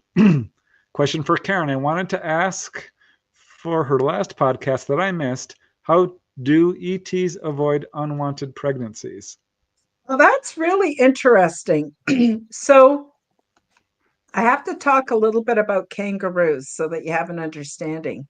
Kangaroos can become pregnant or not become pregnant at will. They can even become pregnant and not develop the fetus until they're in an environment where they have enough food and safety and all the things to develop a child. Well, ET has learned the same technique. So they have to want to get pregnant in order to get pregnant. It's ordinary sexual contact, which of course is considered absolutely healthy and normal aboard the big ship. That doesn't necessarily produce offspring. What I did find interesting is that the female and the male need to participate in specific rituals to help them to conceive. So, for instance, I get into great detail about an erotic dance that I attended. And the couple, generally, they shield their more private thoughts, but the couple invited people to this big room. They came in and they did like a mating dance that had to be done a specific way, and they openly shared their passion for each other and their desire to have offspring. And those of us in the audience added, because it was so intense, we added to the desire of the environment. When the female was ready to conceive, the male knew, scooped her up, took her off into a private place, and made her pregnant. Now, other ETs are a little bit different. Some of them partake in certain herbs or do something that would be similar to a Japanese tea ceremony. And that helps both the male and the female to then have the fertility component and the readiness in order to conceive. So conception is a very deliberate thing, and it requires some preparation, whereas sex can be done psychically or physically and doesn't take a lot of prep. Well, you're muted, Dolly. You're still muted, Dolly. Okay. One of the things that ET taught me, what I've never had a baby that I didn't want. Okay. I've never gotten pregnant when I didn't want to get pregnant. And that is, I was taught the energy work that you have to do or learn to control your body. And humans have that same ability, just so you know. And but you have to be operating properly psychically to do that. We on this planet are out of control with everything, and so babies are being born willy-nilly at the pop of a hat because y'all have been taught that that's the way to do it, and it's not. You don't need chemical or prophylactics to stop yourself from getting pregnant. They don't always work either, because if you build up enough energy for a baby to come into the world, it's going to come. We have to learn how to control ourselves, and that is one of their primary things. Is once you psychically become mature, you have control over your body. You have control over everything about you, and you can stop yourself from ovulating if you're a female, and you can stop sperm production from That's why these shows are so important, because there's so much we can learn from these ETs. Yeah. You guys have directly. So it's getting into society. It's planting seeds here. Might take a long time for them to sprout. But here, one more question before we get to the other book, because we are starting to get late. Mm-hmm. These 2 hours are going fast. This is a good question from Scarlet Fire. And this is to you, Karen. Do the ETs have anything like God or supreme being or worship or meditation? Good question. Now, I don't know if I'm going to get trouble for saying this, but I'm going to speak my truth. ET is aware of universal consciousness. They do not have religion. They do not have religious beliefs. They live their truth by becoming excellent beings. So they know that that universal consciousness is a balance between the divine feminine and the divine masculine. We all carry the divine feminine and the divine masculine within, and both are needed and in balance for things to go properly. And what they do is, instead of them worshiping, they become the kind of beings that manifest universal love, universal consciousness, vibing on the love harmonic in their everyday lives. That is the closest thing they get to worship. They are authentic, loving, incredible beings. Very cool. Okay, there's some more good questions, but let's jump to this next book because I don't want to not Yes, have time for it. right. So here's Transdimensional. Check this one out, you guys. If you have trouble finding it on Amazon, be persistent. Try typing in just Karen Holton. That worked. Well, if you go onto the Amazon website, go to the menu and select books. Click on books and you'll get another search bar. And then in that second search bar under books, then you'll find me. But if you just go onto Amazon and type it in, sometimes you can't find it. And of course, I have the links everywhere on my website and on my channels and on all my podcasts. And, so if you need help finding it. So it was after I published Transdimensional, the first one, and then I went, oh, okay, that was a big job. I'm glad I got it done. I started getting these, I don't know, telepathic urges. I needed to create a second book. I went, wait a minute, just finished my book. Why do I have to do a second book? And then I realized why. This is actually, you can't really see the 2 in the center, but it's Transdimensional 2, Meet the Greys picture book. And so I was directed to work with AI. And what's really interesting is it was just a free AI program. It was just a trial version, but AI almost knew what I was looking for. So these images are not snapshots, they're AI generated. I worked with AI, told it what I wanted. Sometimes it got closer and other times it didn't. And I put quite a bit of time in generating these images. And then I wrote to my friends like Dolly Saffron and Preston Dennett and said, would you like to contribute a bit towards a book, a picture book all about the Greys? So chapter 1 is my experiences with ETs, also my experiences with Bob the Grey. And chapter 2 has a page by each of Dolly Saffron, Preston Dennett, Ronald and Philip Kinsella, Jimmy Blanchett, Elsa Dillon. So there's 8 of us have contributed our information that we wanted to contribute about the Greys. And then, of course, Dolly sent the image of Mama, which I think might be up next. There we are. There's an image of Mama. So we got to see what Mama looks like. So when you read the book Symmetry, you will know what Mama looks like. And then Preston also submitted an image from his experiences, and I included that in the book. And then starting from chapter 3, it's all images. And I was going to do them in color, but since they're Greys, they don't have a lot of color. But because that's about the only thing they have in common. They're from all different groups and planetary bodies and dimensions. Like there is no stereotypical Grey. But anyway, so I did the book in grayscale because it would have been terribly expensive. I was afraid no one would buy it if I did it in color. So, but you can go to my website and you can download PDF files of the images in color if you so wish. Yeah, it's but anyway, on Kindle too, isn't it? Yeah.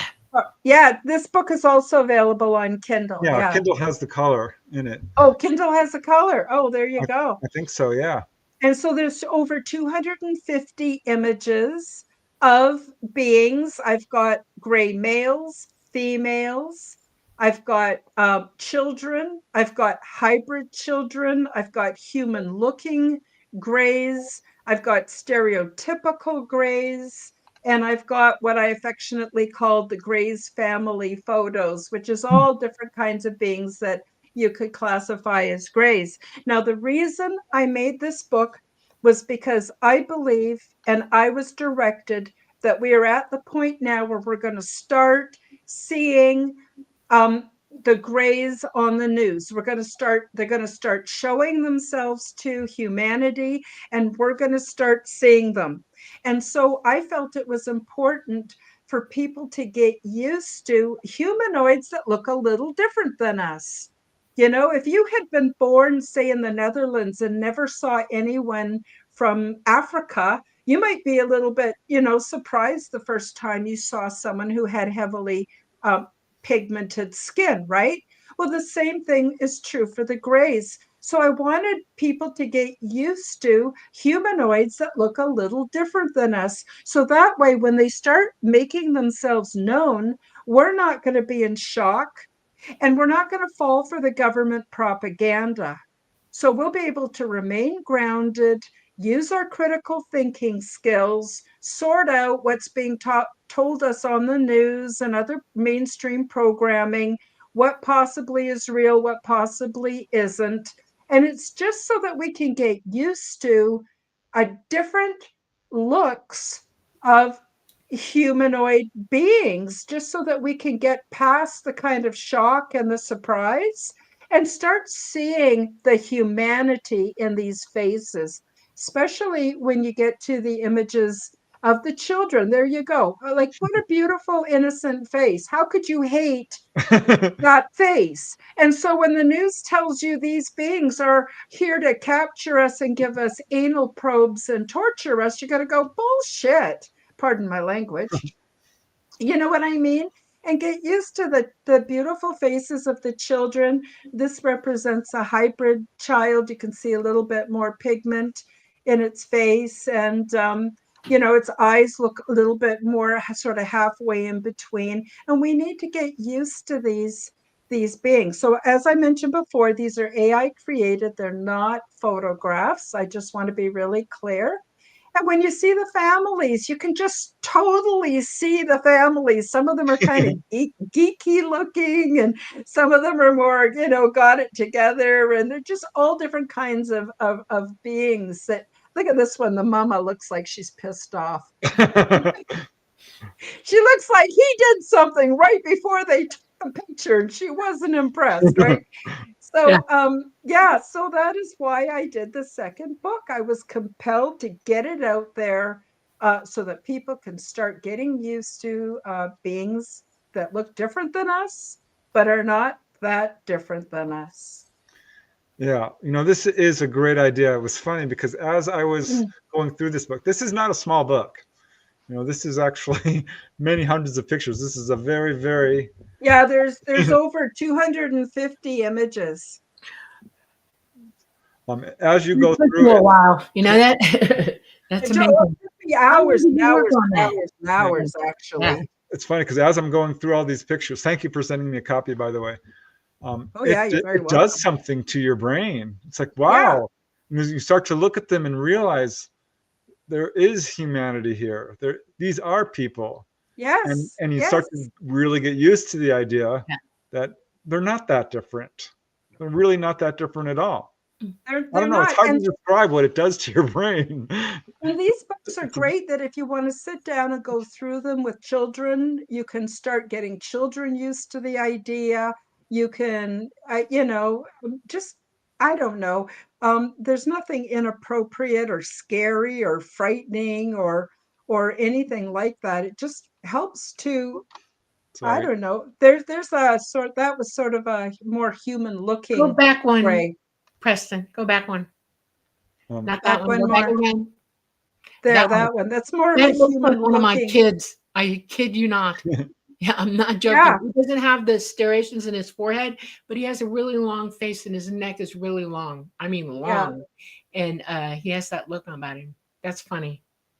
Yeah, but that's an attractive looking being as far as I'm concerned. Beautiful baby. Yeah, it's a beautiful person. Yeah. So, this is more images. I have a chapter called Stereotypical Grays, where it's more like this is how they're portrayed in the media, more like this.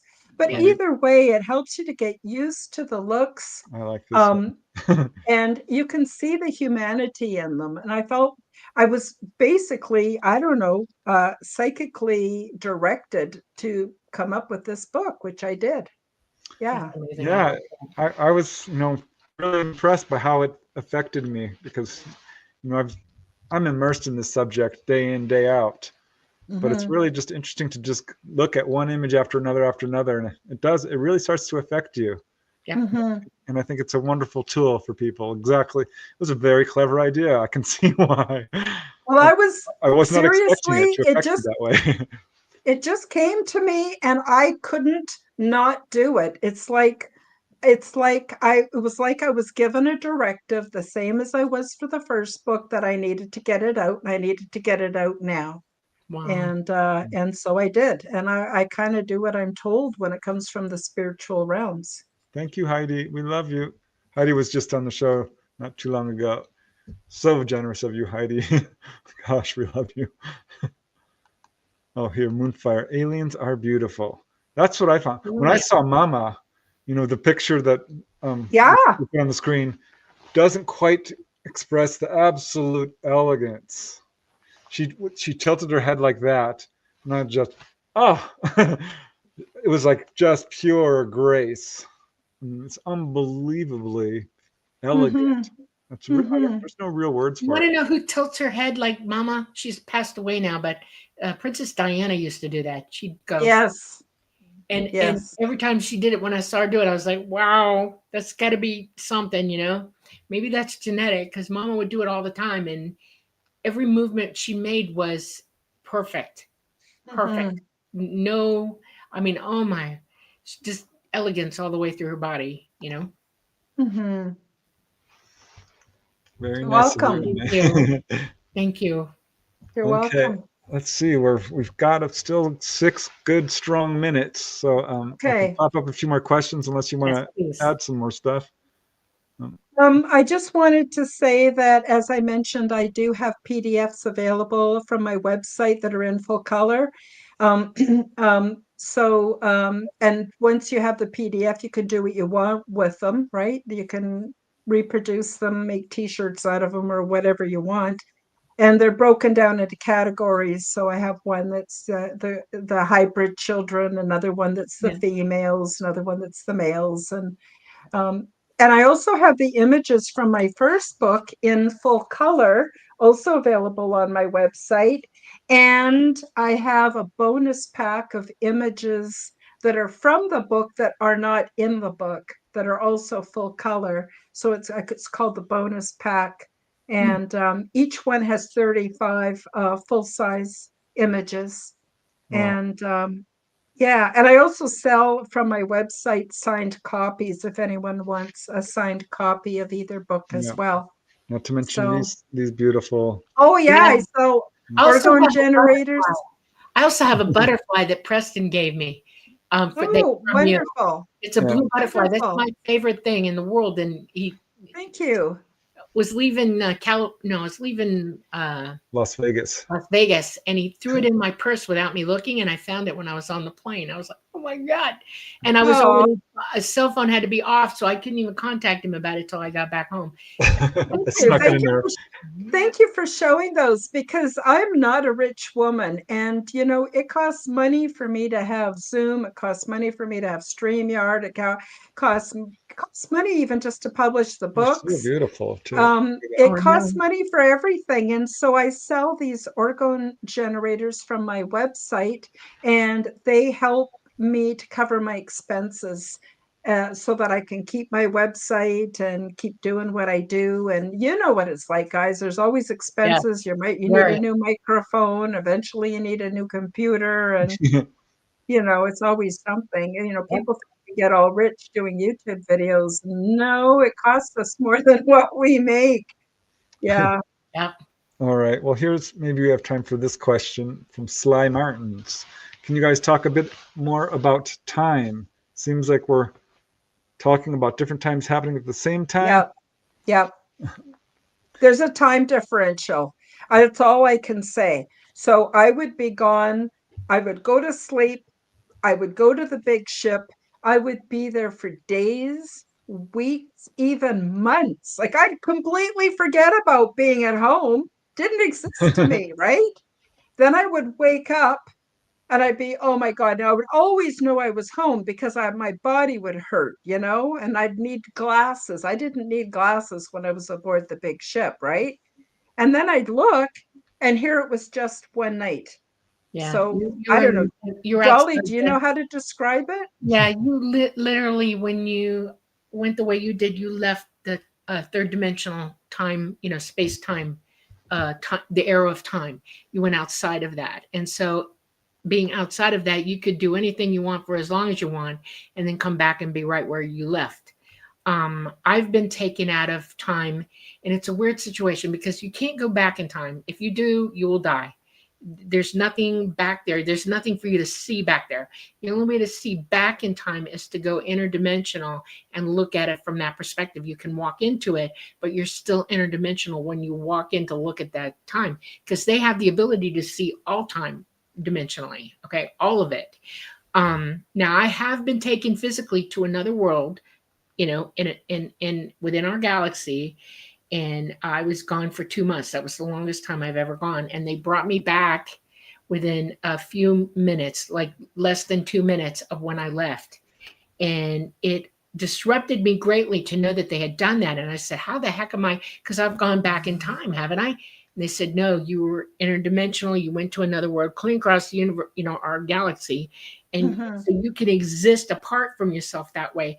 Now, if we were to take you back to where you were before, just before you left, I would have died then and died again.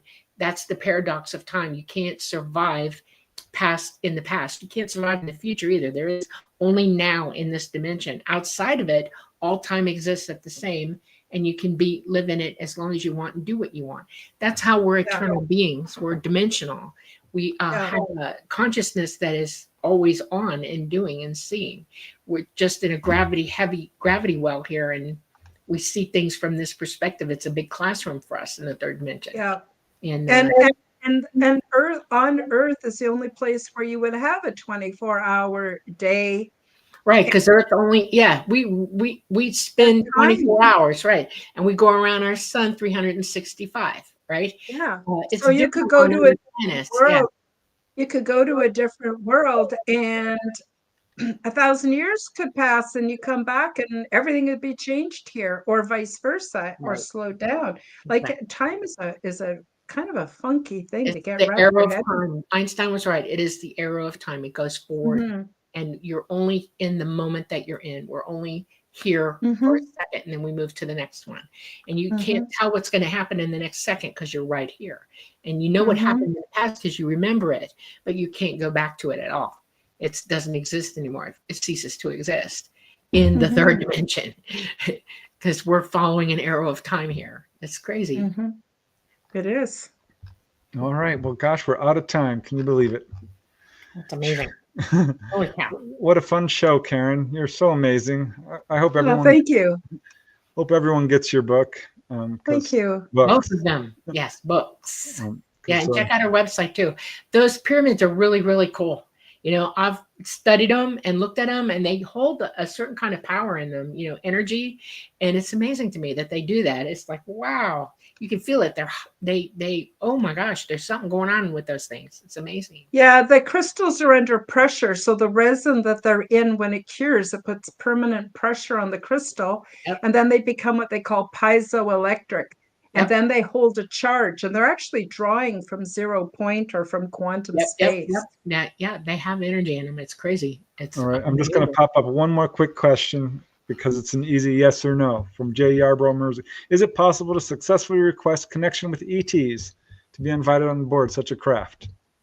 Yes, and it's in chapter 9 of my book, and it's human initiated contact. Yep. Yes. It's all about meditating, elevating your morals, your ethics, your frequency. Yeah.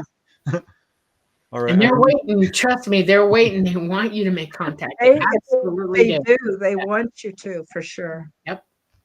All right. Well, we have to say goodbye, guys. Thank you so much for joining us. What a lovely show, Karen. Hope everyone runs and gets your books. Yes. Thank you. Thank you so much for having me. Yeah, thank you, everybody. Our pleasure. Yes. Thank you, Star Orchid and Janie, all you guys who donate. It really helps us so much. Bridget, it does. Sunny, you guys are amazing. Heidi, I just words can't There are no express. words. You're going to get a phone call from me. No kidding. In my opinion, you guys are all amazing. So So much fun Yeah. doing this show with you. So thank you for joining us. Thank you, Sammy. Okay. All right. Take us out, Dolly. Thank you for joining us on the Light Gate. We will be back with you next Monday at 8 p.m. Eastern Standard Time until 10 p.m. We come to you live from the beautiful radio city of New Orleans in Louisiana. At this station is the United Public Radio Network at 107.7 FM and the UFO Paranormal Radio Network at 105.3 FM. We are on Facebook, we are on Roku, we are on Rumble, and we, of course, are on YouTube. I want you all to have a really blessed week. May everything you want to know come to you, all of it. And remember, love is unconditional. Love is what we need to be learning every day. Mwah. Y'all have a great week. Love you all.